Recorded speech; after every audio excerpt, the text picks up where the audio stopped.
Looks like it. Alright, well, sorry for the trouble with the scheduling. I'm in the process of moving into a new place, and there are a lot of associated time costs when it comes to that. So, apologies about the rescheduling that's happened lately, but we should be back on track after today. So let's talk a little bit about blackmail. So this is our fourth and final module, and we're talking about an issue that I think is really interesting in the law and the intersection of law and morality. So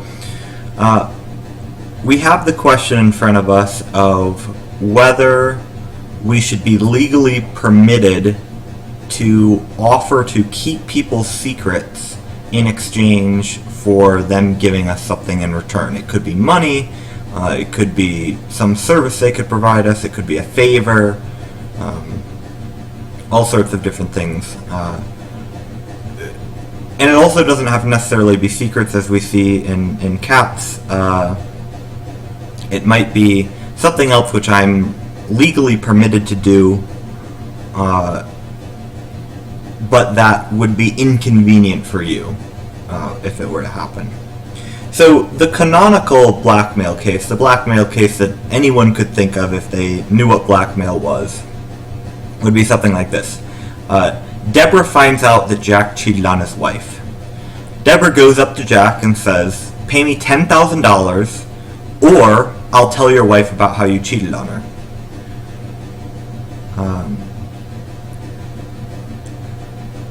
So that's like the canonical blackmail case. So let's talk then about what is often called the first paradox of blackmail. And the first paradox of blackmail is this. Deborah is legally permitted to ask Jack for $10,000. It takes a bit of guts to just go up to someone and say, "I'd like $10,000 from you," but it's legally permitted. It's something that you're allowed to do. Deborah is also allowed to tell Jack's wife, legally allowed to tell Jack's wife about him cheating on her. That's permissible. You're allowed to do that. It might be nosy of you, it might be getting in other people's business, or maybe it's the morally right thing to do. You could have lots of different views on that, but legally you're allowed to do it. Deborah is also allowed to threaten Jack that she's going to tell his wife that he's been cheating on her. That's permissible. But, so all of those are not crimes. All of those are legally allowed. However, combining them makes them into the crime of blackmail. And that's sort of odd. It's, to change a popular phrase a bit, say what blackmail is a case where two rights make a wrong, right? And that's pretty odd. That's pretty unusual. So that's the first paradox of blackmail. We'll talk a little bit about the second paradox of blackmail later, but that's the first paradox. How could it be that combining a bunch of things that are legally permissible makes them legally impermissible, makes them legally prohibited, right? So let's talk a little bit about cats. The first thing about cats is and the reason I had to read him first is he does a really great job of showing the complexity of blackmail, and that it goes much beyond the canonical case. So we see pretty early on in cats that while the canonical cases of blackmail are information-based, there are things like promising to, or threatening to tell someone's wife that they were cheated on, or to tell someone's employer that they have some sort of character trait they wouldn't like, or something like that. Those are all information-based examples of blackmail. It could be all sorts of different things. It doesn't need to be information-based. So it could be threatening to call a strike, threatening to give someone a bad grade, really anything that it would be legal for you to do, but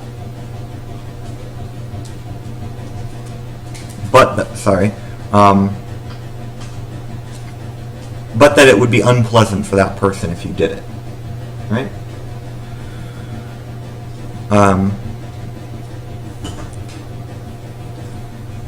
So there are lots of different cases we could think of in that realm, and Katz gives several. It's important, though, to make a distinction between blackmail and other forms of extortion, right?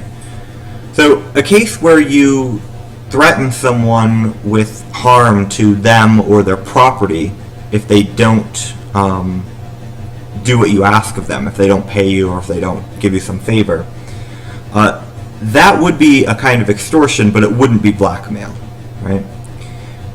So the canonical case of a different kind of extortion that isn't blackmail is when the mafioso goes up to the store owner and says, maybe you need some protection, it's a dangerous neighborhood, and insinuates that, of course, he would be the one destroying the store owner's shop if he doesn't pay up, right? So that's extortion, but it is not blackmail, right? Blackmail is a case where you're threatening to do something that you're legally permitted to do, right? If you're not legally permitted to do that thing, it's not blackmail. Right? Okay. So Katz, in his paper overall, is trying to resolve the paradox of blackmail. He's got his own view on this.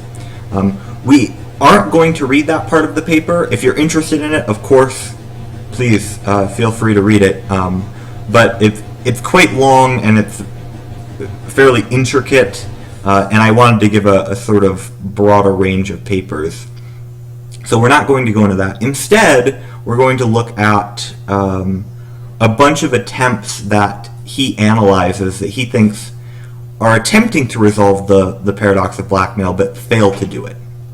Fail to show why it is that blackmail ought to be illegal.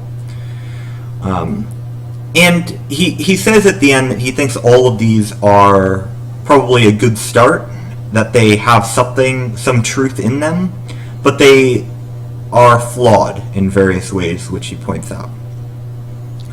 So the first that he discusses is Epstein's attempt. And Epstein says that blackmail would tend to increase other crimes, such as robbery, by the victims of blackmail, since they'd be left without other options to pay their blackmailers. And so that's a reason to outlaw blackmail, to make it less likely that people will engage in it, and thereby, in these second-order effects, cause more of other kinds of crimes. Moreover, legalizing blackmail would encourage what Epstein calls fraud, by which it means, it seems, according to Katz's description, the keeping of secrets that other people would be very interested in, I guess, or that would be relevant to their decision-making. So Katz replies to this. He says, right, on the second point, it's not clear that there's anything wrong with trying to keep secrets, especially embarrassing secrets, secret. Some things can be embarrassing or would be detrimental to your career or life in general, but they're perfectly fine from a moral point of view. So there's nothing wrong with it. So in the canonical blackmail case where someone is keeping the secret of infidelities, that might be a case where keeping the secret is morally wrong, right? But there could be lots of other secrets that you might have that it's perfectly morally acceptable to be secret, and there's no sort of fraud involved there. Katz's reply to Epstein's first point is that the problem with blackmail doesn't seem like, intuitively, it doesn't seem like it's the second order effects that are the problem. Right? That is, people who think that there's something wrong with blackmail usually don't think this. I mean, other than people like Epstein, of course, usually don't think that blackmail is bad because they have some empirical view that suggests that blackmail tends to cause other crimes to occur. Right? That just doesn't seem what it is that's wrong with blackmail. If there's something wrong with blackmail, on most people's view, there's something wrong with the act itself, not the effects that it might have on crime rates or things like that. Okay, so the next argument that Katz looks at is Nozick's. And Nozick tries to show that blackmail is wrong by pointing out how it's similar to crimes like robbery and dissimilar to offers that are perfectly legitimate, to regular everyday bargains in contract negotiations or at grocery stores or any sort of commercial interaction. So in a normal legitimate exchange, I'm better off for you having made the offer of the exchange to me, and I benefit from your activity and your existence, right? So if you're selling me some kind of service, you know, if you're selling me, if you're willing to help me move, right? I hired movers recently. Their willingness to move some of the boxes and furniture that I have for me is a benefit to me. Their existence, their activity as businessmen is a benefit to me. In the other case, when someone is robbing me, right, if someone comes at me with a gun and says, your money or your life, I don't benefit from their activity, right? I don't benefit from their existence. I would be better off if robbers didn't exist, right? They're not making me an offer to anything that brings more value to me. And the same is true in the blackmail case, right? The blackmail case is like the robbery case. Because if you're blackmailing me, I'd be better off if you didn't exist. I'd be better off if you didn't go around finding out secrets about me that I wouldn't want other people to know, right? So, in that way, the blackmailer is like the robber and not like the moving helper, right? He's not like the legitimate businessman who benefits other people by his activity and his existence, right? The mover's existence is a benefit to everyone involved in those transactions. But the blackmailer is not a benefit to the people who are being blackmailed, of course. Right? They'd be better off if they didn't exist. So Katz has some replies to this. And his reply is that Nozick's theory is both over and under inclusive.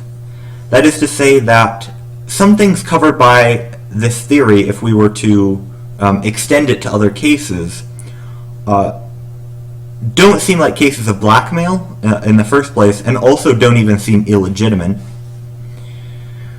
While on the other hand, there are also things that aren't covered by this theory that wouldn't fall into this little schema that Nozick has developed, even though they do seem like cases of blackmail, right? So it's over-inclusive in the following ways. If you win at a sporting event, right, say there's a track meet, and you are the first place finisher, the second place finisher would be better off if you didn't exist, right? They don't benefit from your activity of running faster than them and thereby winning the gold medal when you only get the silver. You'd prefer if they didn't exist. Right? From a very self-interested point of view, you would prefer if they didn't exist and that you got the gold medal instead if you were the second place finisher. But there doesn't seem to be anything illegitimate, and it's certainly not blackmail, to beat other people in track races. Right? Another case, a love triangle situation. So there are, say, two men who both want to marry the same woman, and they're both courting her and trying to win her affection. The one who loses out, who the woman doesn't choose, certainly is worse off and would have preferred that the other man didn't exist, that he didn't engage in his activities. But that means surely not a blackmailer, and again, it doesn't seem like he's doing anything illegitimate. Right? So how about under-inclusive? How does it miss things? So it misses things in cases where the blackmail is a promise to engage in some sort of beneficial act rather than to omit a harmful act. Right?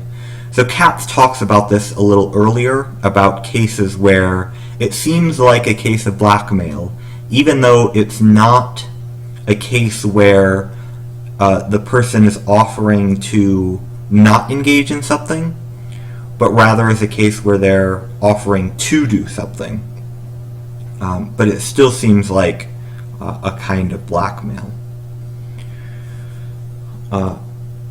Okay, so next up is Feinberg, and Feinberg says that blackmail comes down to one of two different things. It's either a threat to do something that only an immoral, although perhaps not criminal, but immoral person would do, or a promise to do something that only an immoral, although again, perhaps not criminal person would do. And Katz here has the same kind of objection to Feinberg as he does to Nozick, which is that this theory is both over and under inclusive.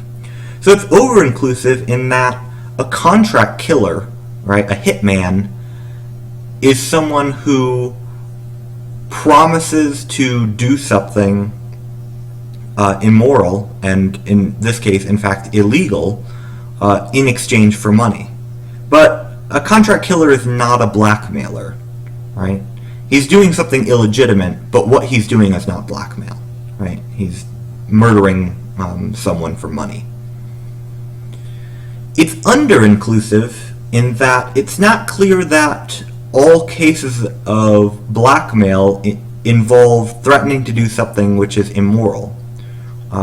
We can certainly think of cases where it's clearly immoral what the blackmailer is threatening to do, although it may not be illegal for them to do it, it's certainly immoral.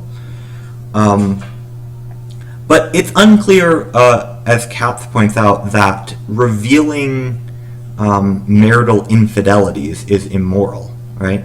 Maybe it's a little bit not your business, maybe it's something you should stay out of, but on the other hand, if you're the friend of the couple, of both members of the couple, or one of the members, the one who's being cheated on, it seems like you might have some moral reasons to tell them.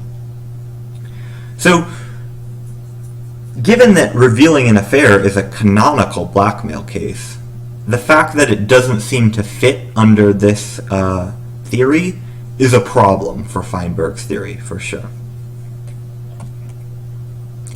Okay. The final theory Katz looks at in this section is Lindgren's. And his view is that the problem with blackmail is the interposing of the blackmailer into a relationship between the blackmailee and some third party.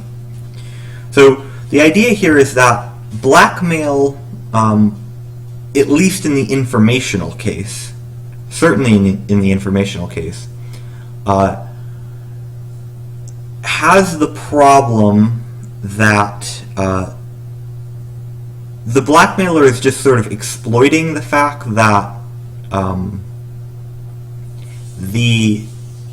there's some third party out there that the blackmailee doesn't want to find out something, doesn't want them to find something out about them, right? So in the canonical case that I said at the beginning, Deborah is inserting herself into the situation between Jack and his wife, right?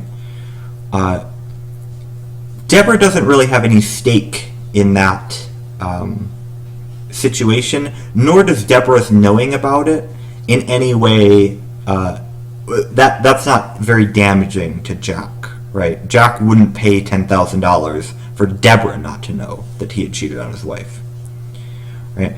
It's only because Jack doesn't want his wife to find out that he cheated on her that he'd be willing to pay $10,000 for Deborah to be silent, right? So the blackmailer is bargaining with someone else's chips, right? They're going in and they're saying, you don't want that person to find out something about you. That person finding out could impose sanctions on you, right? Could punish you in various ways. I can't punish you for this knowledge, but I could tell them, and then we can rightly expect that they will punish you once they find out. And Lindgren says, according to Katz, that that's what's illegitimate about blackmail. And Katz, in reply, admits that this is going to get most of the intuitive cases about blackmail right. It has some under-inclusion in that there are some cases where it's not really clear that the blackmailer is bargaining with someone else's chips, and you can read the Katz piece carefully there to look at those. I'm not going to go through them. But ultimately, the problem that Katz has with this explanation is that it seems to lack the moral weight that we want from finding out what the problem with blackmail is, right? It doesn't feel like a harsh enough criticism of the blackmailer. For someone who thinks that blackmail should be illegal, it doesn't seem like a harsh enough criticism of them to say that they're bargaining with someone else's chips. That they're offering something that ultimately depends on what other people do, or something like that. That doesn't seem like that strong of a moral condemnation for what we want. Okay, so that is all of the Katz. I'll see if there are any questions from the chat. I'm not sure if perhaps my settings are right on the recording. I'm on my laptop right now. I'm not on my usual computer, so I didn't have everything set up until this morning. So I'm hoping that it's all basically okay, but we'll see. So if anyone has any questions on Katz, I'd be happy to talk about them now, and then we can go into the block that we had reading for today.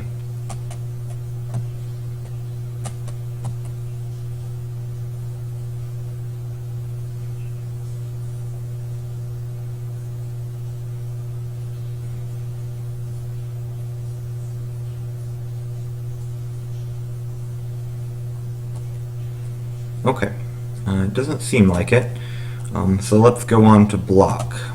Alright, so block starts, block is giving an argument here against blackmail being illegal, right, or in favor of legalizing blackmail, right? And so he starts with the first paradox of blackmail, which we talked about before, which is that we have this weird situation where two legal rights make a legal wrong, right? Or two moral rights make a moral wrong. How can that be? That's odd, right? That's the first paradox of blackmail. There's also a second paradox of blackmail. We're going to discuss this more later, but it first gets brought up here.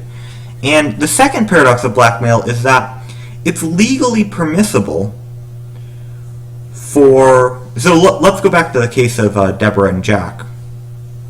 Suppose that Jack finds out that Deborah knows about his marital infidelities. She hasn't come to him yet and made any sort of blackmailing offer to him. Rather, he just finds out that she knows and seeks her out and says, I'll pay you $10,000 to not tell my wife about this.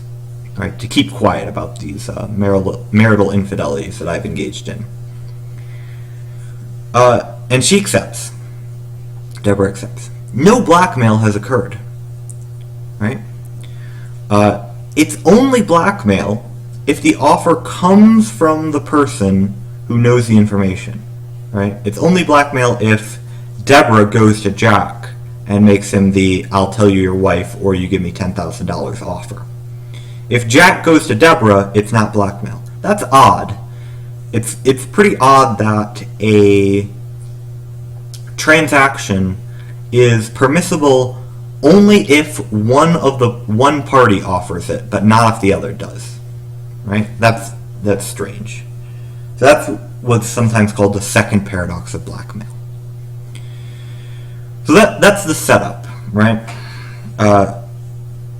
Block after that goes into a number of arguments in favor of criminalizing or keeping the prohibition on blackmail, and tries to give arguments for why they fail. Right? So the first objection is there really a paradox after all? Right? Bribery, prostitution, selling votes, all of those things are illegal. Yet they all seem to have a sort of two rights make a wrong situation, right? In the bribery case, it's permissible to ask someone to do you a favor and violate their duties in some way. It's also permissible to give someone $10,000 for no reason, right? Just to give them $10,000. But putting those together is bribery. Right? And that's illegal. Prostitution. It's legal to have sex with someone who's willing to have sex with you. It's legal to give someone money. It's not legal to give someone money to have sex with you. Right? That's prostitution. Selling votes. It's legal to vote. It's legal to vote for whoever you want. It's legal to tell someone who they ought to vote for. It's legal to give someone money for no reason at all. It's not legal to give someone money to vote for someone who you tell them to vote for, right? So Block replies to each of these. He says in bribery, the problem there is that things are being done contrary to one's positional duties, right? The violation of the person's duties and the secrecy in the influencing someone to violate their duties is the problem with bribery. The problem is not this combination of rights. Okay. With prostitution, Block basically just says that he doesn't think prostitution should be illegal. It's a victimless crime, he says, so prostitution being analogous to blackmail is in fact more reason to think that blackmail should be legal because prostitution should be legal, according to Block. Selling votes. Selling votes is only wrong because of a decision we've made about the kind of democracy we want to have. There are other democratic forms where selling votes is perfectly legitimate, such as corporations, publicly traded corporations, that is. You can buy and sell votes in what a corporation does, right? They're called stocks, called ownership stocks, and they allow you to vote. And if you buy more of them, then you can buy more votes, right? So that's just a decision we made, says Block. There's no moral valence there. It's not moral or immoral to have one setup or the other. So selling votes, again, he doesn't think is that good of an example. So he doesn't consider another case, which is actually probably pretty detrimental to the very simplistic setup of the first paradox, which is this. Drinking and driving, drunk driving, right? Drinking is legal if you're over whatever the drinking age is. Driving is legal if you have a license. But drinking and driving, two morally and legally okay things are not legal when they are combined. That seems like a pretty straightforward analogy to blackmail, as far as the two rights make a wrong sort of formulation. So what do you think Block might say about this? Right, that's something for you to consider. Is there still a paradox there, given this case? Right, maybe you can show what's disanalogous about blackmail and drunk driving, and still show that, you know, blackmail shouldn't be illegal even though drunk driving should. Or maybe drunk driving shouldn't be illegal, right? I mean, there's lots of ways you could go with this. Or you could say, you know, there is no paradox after all, this case shows it. Right? Lots of ways to go with that, but that's an interesting thing to think about. I'm not going to talk too much about it unless people have questions, but just something to consider, something to think about. Okay, so let's go into some other arguments that Block talks about. So what about the differences between blackmailers and other sellers of goods? Right. So a defense of blackmail is that it's just like any other transaction that happens in the legitimate marketplace. One person offers someone something that they want in exchange for money. The other person agrees. They make the exchange, and they both go home happy. Right? That's how you could describe any market transaction, and also how you could describe blackmail, right? Both parties are better off as a result. The blackmailer is better off because they got money for doing something which didn't really cost them much of anything. The blackmailee is better off because they preferred to give up the money than for their secret to come out, right? So to disentangle these, to make it seem like blackmail is not at all like legitimate market transactions, some various arguments have been put forward. So one of them is that Block discusses is that blackmailers would give away their product, their silence, if it wasn't sold, right? And Block says this, so what, right? Who cares what they would do with it if it wasn't sold? Maybe there would be some legitimate market transactors who would be willing to do that too. Maybe if it didn't cost the seller of laptops so much to make laptops in the first place, that they would just give them away if they weren't sold. Who knows, right? It doesn't seem like that's really a relevant difference according to Block.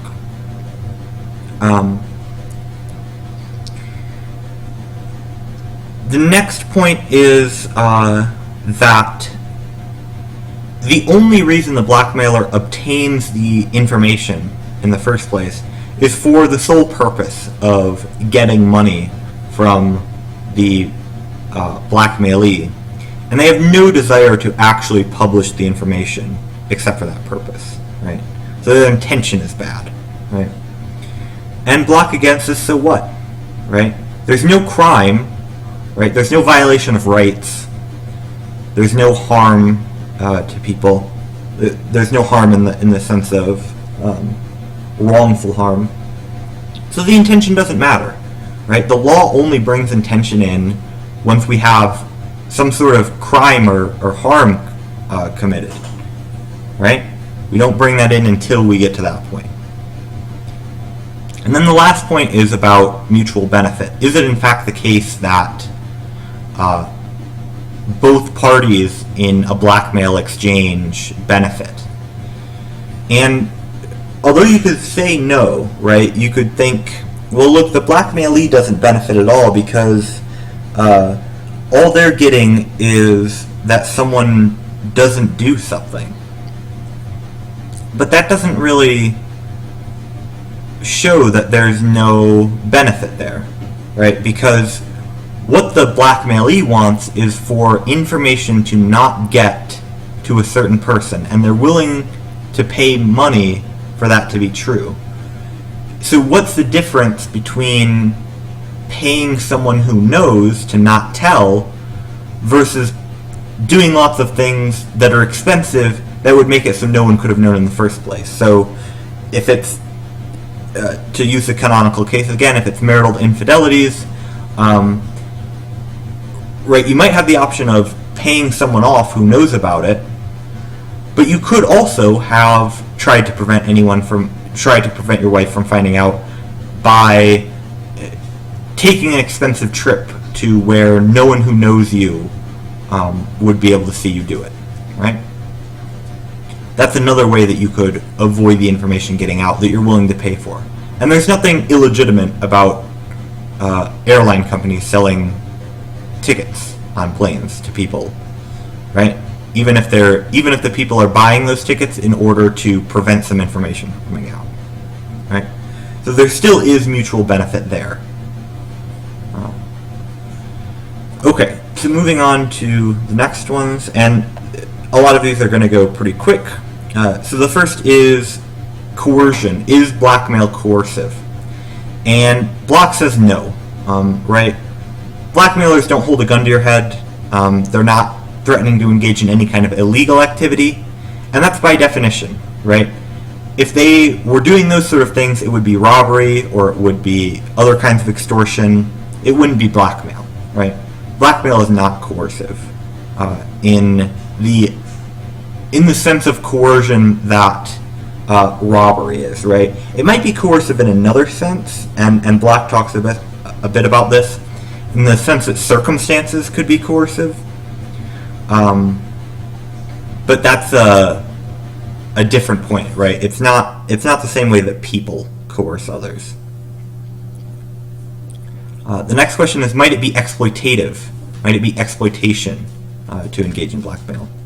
And Block says it might be. It might be exploitation, but not all exploitative acts should be prohibited by law.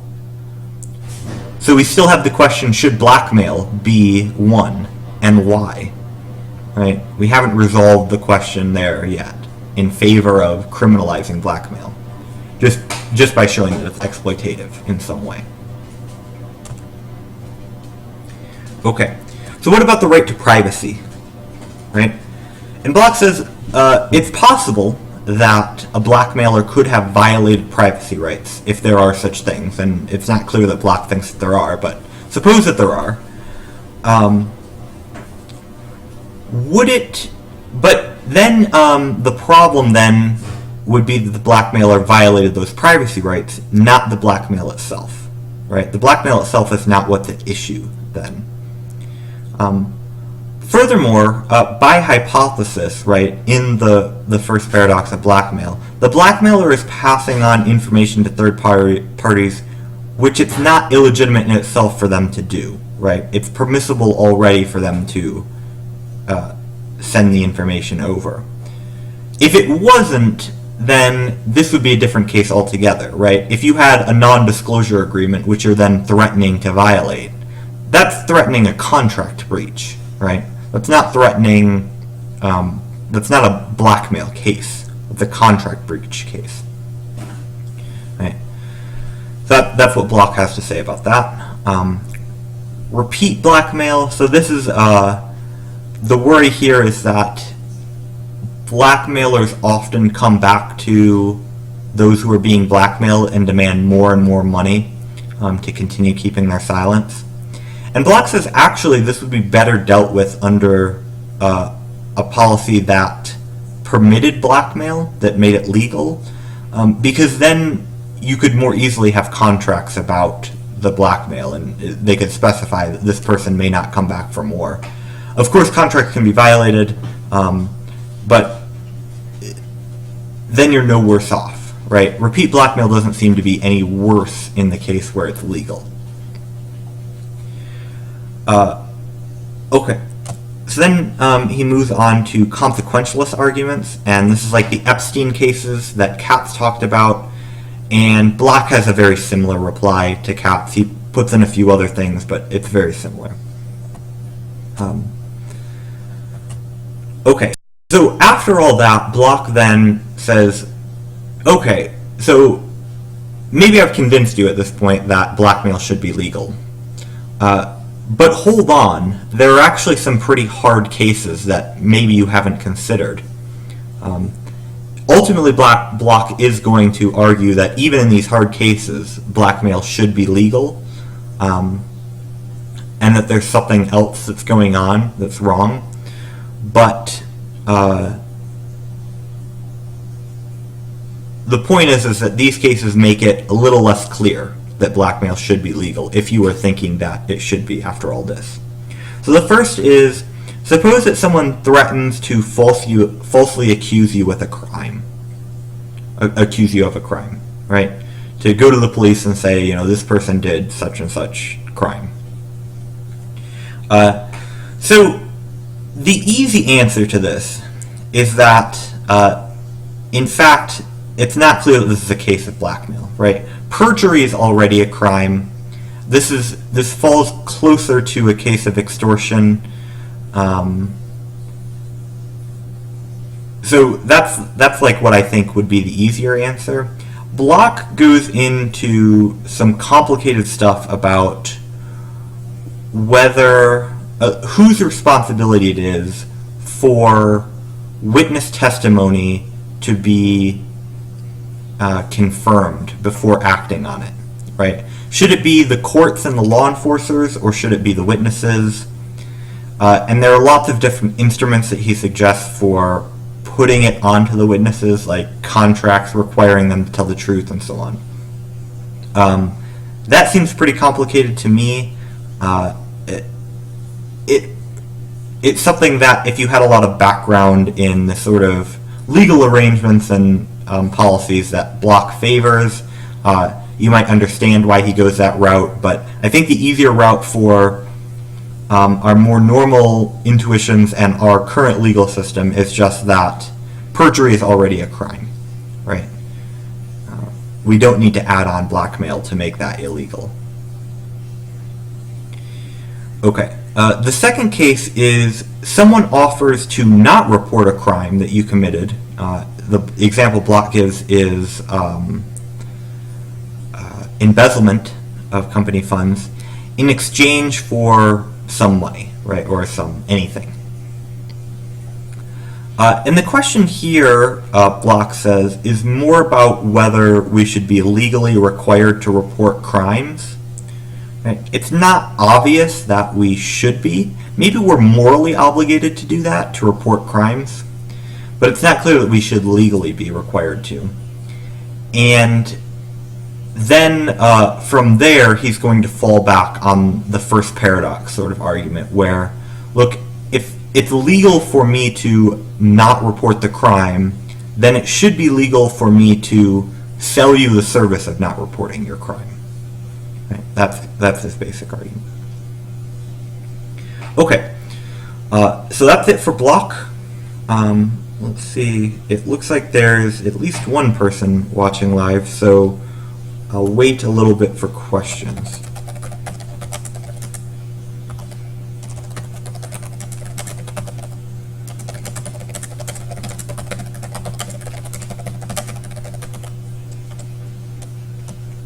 I should say, as I'm waiting for any questions to come up, now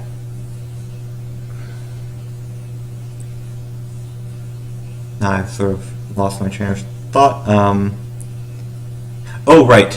The link to some explanation of blackmail laws as they are now, I put that up just as so you could get a better grasp of what the law looks like today and what sort of context Katz and Block and everyone else will read is talking in. Because they're talking about in the context of current law surrounding that. Some of them go outside the United States into other jurisdictions and talk about their ways of dealing with it, but it's good background nevertheless.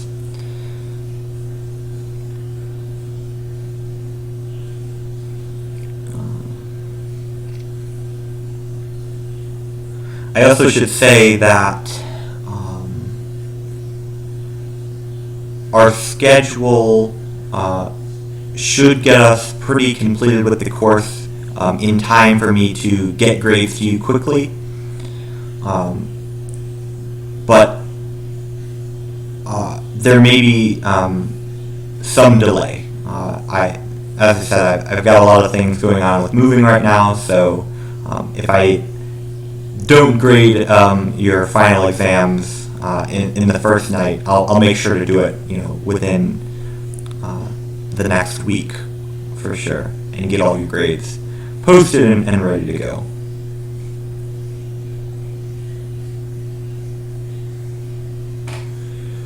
Okay.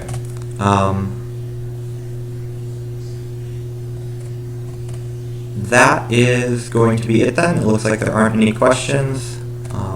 So I will see all of you tomorrow. Thanks.